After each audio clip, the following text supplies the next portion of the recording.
Hola amigos, ¿cómo están? Espero que se encuentren muy bien. Bienvenidos a este nuevo video donde explicaremos el método de mallas para circuitos eléctricos de corriente directa. Sin más que decir, comencemos con el video. Tenemos en pantalla el circuito a tratar y del cual nos piden calcular los voltajes en cada malla. Para poder realizar esto aplicamos el método de mallas, el cual se resume en los 5 siguientes pasos. Número 1. Debemos identificar las mallas del circuito, donde una malla consta de cualquier cantidad de elementos conectados en serie. Número 2. Debemos colocar una corriente por malla en el sentido de las manecillas del reloj. Número 3. Debemos polarizar cada elemento del circuito, respetando la polaridad de las fuentes de voltaje. Número 4. Debemos aplicar la ley de voltajes de Kirchhoff. Y por último, tenemos que resolver las ecuaciones resultantes para las corrientes de cada malla. Bien, comenzando con el paso 1, vemos que tenemos dos mallas en el circuito, así que asignamos una corriente para cada malla que circule en el sentido de las manecillas del reloj, nombrándolas I1 e I2. Continuando con el paso número 3, debemos polarizar cada elemento del circuito. Comenzando con la malla 1, debemos respetar la polaridad de la fuente de voltaje, así que colocamos sus signos. Ahora supondremos que la corriente ingresa a cada resistencia con carga positiva y sale con carga negativa.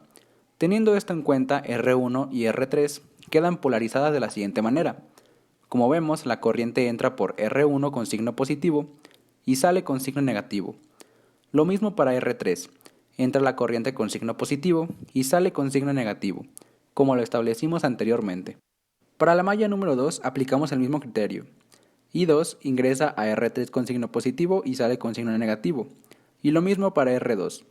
Finalmente respetamos la polaridad de la fuente E2. Ahora debemos aplicar el análisis de voltajes de Kirchhoff para cada malla. Comenzando con la malla 1, o sea la malla de la izquierda, la ley de voltajes de Kirchhoff establece que la suma de caídas y elevaciones de voltaje es igual a 0.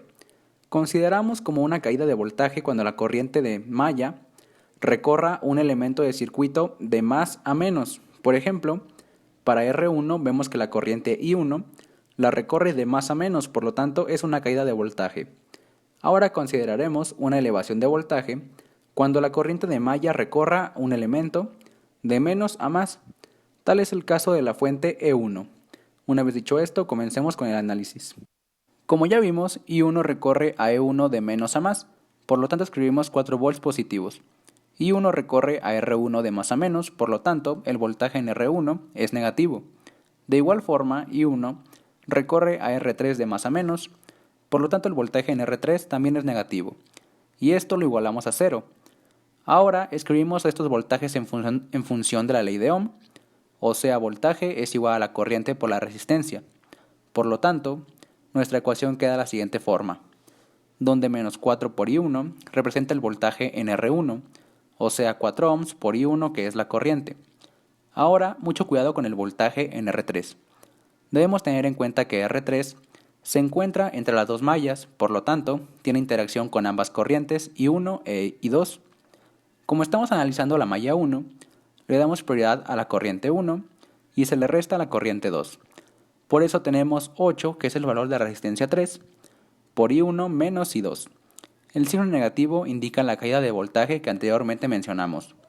Y esto es igual a menos 4, que es el voltaje de la fuente 1, pero ya del otro lado de la igualdad. Realizamos las operaciones y reducimos términos semejantes para obtener menos 12i1 más 8i2 igual a menos 4. Podemos dividir todo esto entre 4 para obtener menos 3i1 más 2i2 igual a menos 1, y esta es la ecuación número 1. Continuando con la malla número 2, aplicamos la ley de voltajes de Kirchhoff. Como vemos, I2 recorre a R3, R2 y E2 de más a menos, por lo tanto son caídas de voltaje. Expresamos los voltajes en función de la ley de Ohm para obtener lo siguiente. Como vemos, aquí el voltaje 3 es 8 por I2 menos I1, ya que ahora le damos prioridad a la corriente 2. Resolviendo las operaciones y reduciendo términos semejantes, obtenemos menos 10i2 más 8i1 igual a 6. Podemos dividir todo esto entre 2 para obtener la ecuación número 2. Teniendo ya ambas ecuaciones, procedemos a resolver el sistema de ecuaciones para encontrar los valores de ambas corrientes. Podemos resolver el sistema de ecuaciones por el método o forma de su preferencia. Este paso no es relevante, así que resolviendo con calculadora tenemos que I1 es igual a menos 142.8 mA e I2 es igual a menos 714.3 mA. Los signos negativos simplemente indican que las corrientes circulan en sentido contrario a como lo supusimos, o sea, ambas corrientes circulan en sentido antihorario, como se muestra a continuación. Teniendo ya el valor de estas corrientes, podemos calcular el voltaje en cada resistencia. Veamos esto.